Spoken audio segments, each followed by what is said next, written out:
Let's get right into it. Number 7. The change scam that turns your brain into mush. Picture this. You're buying coffee, and the cashier starts a confusing dance with your money. They hand you change, then suddenly claim you gave them the wrong bill. Before you know it, your brain is scrambled like Sunday morning eggs, and somehow you're walking away with less cash than you started with. This scam works because it exploits something called cognitive overload. When someone throws multiple calculations and rapid exchanges at you, your mental processing power gets overwhelmed. The scammer creates chaos on purpose, switching between different bills, asking for change back, then claiming they made a mistake. Your brain can't keep up with the mathematical gymnastics, so you start trusting their version of events. They're counting on the fact that most people hate confrontation and will just go along to avoid making a scene. The scariest part is how they target busy locations where you're already stressed and distracted. That morning coffee run when you're late for work becomes the perfect hunting ground for these predators. Sir. Number 6. The money on the ground magic trick. Someone drops coins or bills right in front of you, creating an irresistible distraction. While you're being a good citizen and pointing out their dropped cash, their partner is already rifling through your pockets or bag. This technique works because humans are hardwired to notice money and feel compelled to help others. It's called the Good Samaritan reflex, and it makes us incredibly predictable. The scammer knows exactly where your attention will go the moment that cash hits the pavement. Your eyes lock onto the money, your body turns toward it, and your awareness of everything else drops to zero.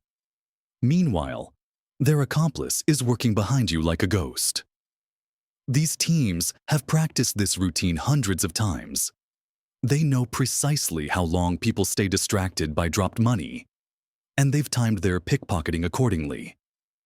The worst part is that after you help them collect their fake dropped cash, you'll probably feel good about yourself for being helpful. You won't even realize you've been robbed until much later. Number 5. The phone emergency that isn't really an emergency. Someone approaches you in obvious distress, claiming they desperately need to borrow your phone. Maybe their car broke down, or they're having a family emergency. Your natural instinct to help kicks in, and you hand over your device. Then they're gone, sprinting away with your phone and leaving you standing there like a confused statue. This scam succeeds because it weaponizes human empathy. When someone appears to be in genuine crisis, most people drop their guard completely.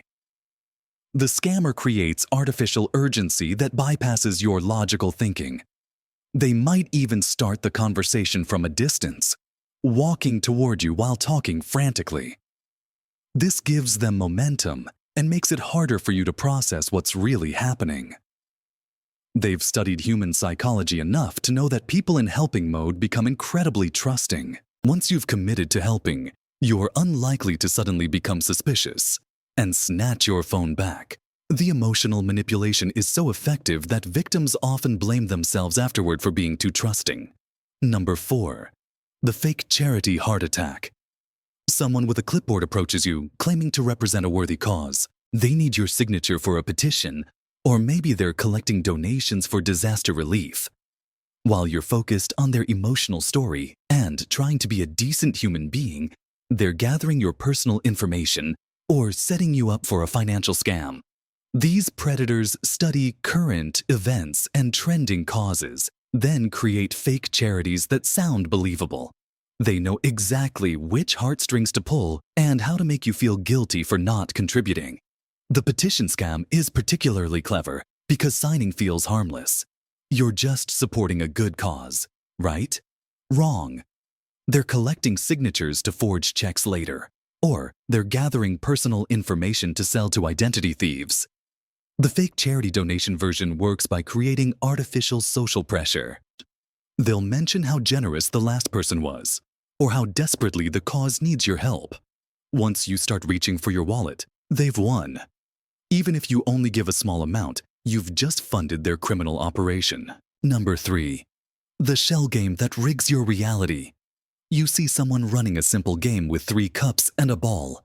It looks easy enough to follow the ball, and other people seem to be winning money. The operator even lets you win a small bet to build your confidence.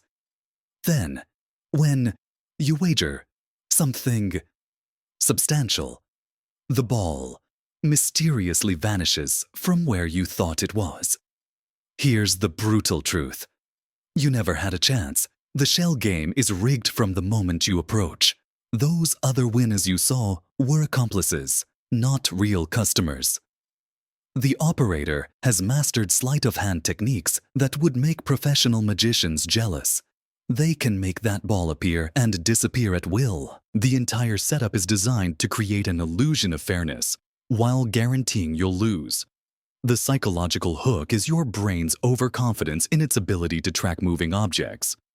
You watch the cups move and feel certain you know where the ball is. This confidence makes you willing to bet increasing amounts.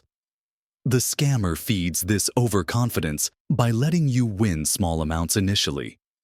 Your brain interprets these early wins as proof that you've figured out the system.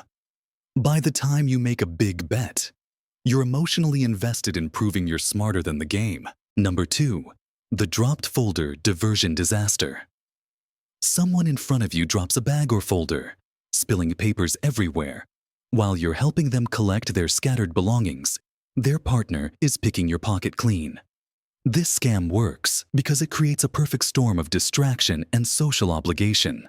When you see someone struggling with dropped items, your helpful instincts override your caution. You're not thinking about security. You're thinking about being a good person. The scammers have choreographed this entire performance. They know exactly how to drop their props to create maximum scatter and distraction. While you're bending down to help collect papers, you're completely vulnerable. Your attention is on the ground, your body is in an awkward position, and your pockets are easily accessible. The person you're helping will keep you engaged with grateful chatter while their accomplice works behind you. They might even bump into you slightly while you're helping, creating cover for the pickpocketing. The psychological brilliance is how they turn your good nature against you. You walk away feeling good about helping someone, completely unaware that you've been robbed. Number 1. The fake worker con that infiltrates your home. Someone shows up at your door wearing official-looking clothing and carrying a clipboard. They claim to be from the gas company, electric utility, or water department. There's supposedly an urgent problem that requires immediate inspection of your home. Once you let them inside, they're either casing your place for a future burglary or actively stealing while you're distracted. This scam exploits your trust in authority figures and your fear of utility problems. The fake worker creates artificial urgency by mentioning safety concerns or threatening service disconnection. They know most people panic at the thought of losing essential services. The psychological manipulation starts with their appearance. The uniform, clipboard, and confident demeanor all signal legitimacy to your brain. They might even have fake identification that looks convincing at first glance. Once inside your home, they'll either work alone or with a partner. One person keeps you busy with technical explanations, while the other searches for valuables.